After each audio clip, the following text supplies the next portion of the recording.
Questions for Coach? Andy, you guys are right there. That goes 53-52, and then Arkansas went on a 20-1 run. What do you think happened there?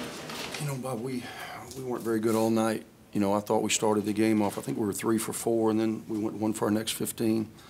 We really, if you were to script it as an opposing coach, you'd say, hey, let's get Gafford out of the game early with foul trouble. Let's stay attached to their 2 all-league players in Macon and Barford and make other people beat us. They got great contributions from some of their role guys, and typically that doesn't happen so much on the road. But really, this was, you know, and Arkansas was right in the thick of it. And, you know, I know, Mike, they needed to break through on the road. It's their second road win. They're sitting in great position to try to get to the tournament. And, you know, and all credit to them, man. I like Mike Anderson. He's done a good job at Arkansas. I respect Arkansas's program. But this was about Ole Miss. I have, you know, obviously yesterday I tried to take about as big ownership as you can take. I'm the man here. I'm culpable for this. After watching our performance on Saturday, I thought, man, this is as bad as I've seen it in my 400 games until tonight. I apologize. I apologize. I certainly did not want it to go out like this, certainly.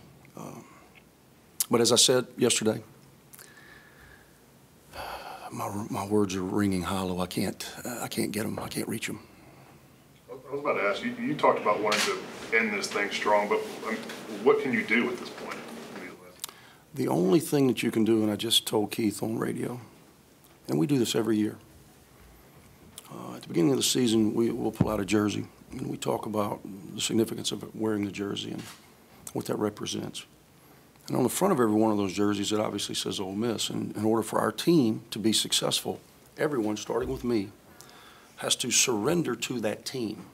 And everyone has to sacrifice for that team. And everybody has to put that team before their own personal motivations.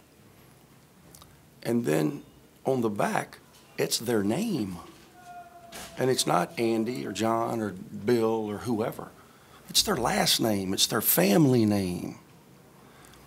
And if you've given up on the coach, every coach selfishly wants his guys to play for him. I have not been able to get that out of this group. But I'm okay with that. You know, this is about something bigger than that. If you say, hey, man, you know, my coach is gone and the season has been a disappointment, you know, I don't even want to represent Ole Miss anymore. Maybe you say that. These are 18 to 20-year-old kids. But you can't play with pride for your name, your family's name. You can't play for that. I'm a little bit of a loss, and I'm sad about it. I'm disappointed. I've never been more disappointed in this profession. Never, in myself. I told Ross, if we felt like the product that is Ole Miss would get better, I would walk away right now and never to be heard from again on this campus. If that's what this team needs. And maybe that's what it needs. But this is beneath the standard that is Ole Miss. This is beneath the work that we have put into this program. This is unacceptable on every level. Why do you think you haven't been able to reach them? I don't know. You'll have to ask them. I don't know. I've been softer lately, but we live in a soft society. Man, you can't really hardly raise your voice. People are. I've gotten soft. Maybe that's it. I thought we got a veteran group. We got good kids. You know, that's one thing that you know obviously never gets brought up. But we don't have issues. We haven't had issues in 12 years. We haven't had a major scandal here, other than me. A couple of poor judgments that I make. But we haven't had issues. Well, we got good guys, man. I mean, tomorrow if I said, you know, hey, let's practice at 6 a.m., they would all be here. No one would be late. We just don't play. You know, we don't play. Not to the standard that it takes to win real games. And again, maybe everything that has transpired in the last 24 hours, maybe it's just got them where they can't function. I don't know.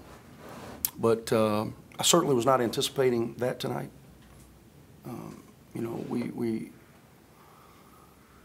have games to play, and I want them to compete in those games. If not for me, if not for Ole Miss, for themselves and who they represent. You know, you say you haven't found what motivates this group. What do you think about taking this team to Mississippi State? What do you think you'll see? I know that obviously Mississippi State is playing well. It's never easy for Ole Miss in the confines of Humphrey Coliseum, and I don't anticipate anything other than a battle on Saturday. You alluded to Gafford, give him early foul trouble, he doesn't do much, then he really is dominant in the second half. What did you just think about his game, the way He's a really, really good player. I know everybody across the country is taking notice to that. He's long, he's athletic, but the thing that I appreciate the most about him is his activity level. I refer to him, Bob, as watchers. You've covered me for the whole 12 years here, so you may have heard that. These guys hear it all the time. He is not a watcher. He is engaged in the action. Even with 2 fouls, you know, Mike felt as if, okay, the game was kind of, we had a little momentum. I don't know how, but we had a little momentum, and so Mike put him back in with 2 fouls in the first half. And he's smart enough, even as a freshman, to play aggressively without putting himself in a position to pick up his third, kept balls alive, made his free throws tonight.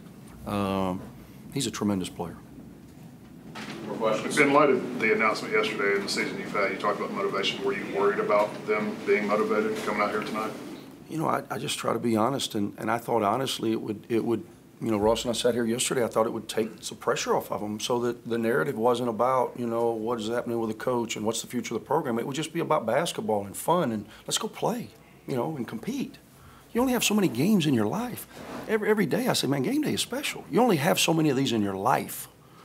And we've got 4 seniors that now they've got, you know, 6 left, I guess, 5 in the regular season and 1 in the tournament. And then it changes. So I have tried to encourage them to play with life, play the game that you love, play the way that has enabled you to be on an SEC team. And again, I have not done a good enough job of either getting that point across or conveying the importance of, hey, man, don't go through this with regret. You're going to regret it if you lay down. Don't lay down. Play, play, play. And tonight, literally, I've never seen anything like it. I mean, we got all-league players, preseason all-league, granted, missing layups, free throws. I mean, it was like a bad B movie. It was like a bad sports B movie. Bob Holt was the director, and at the end, the good guys for you won. But it was like a bad B movie. That's what I saw. Embarrassing. I'm sorry. I'm sorry.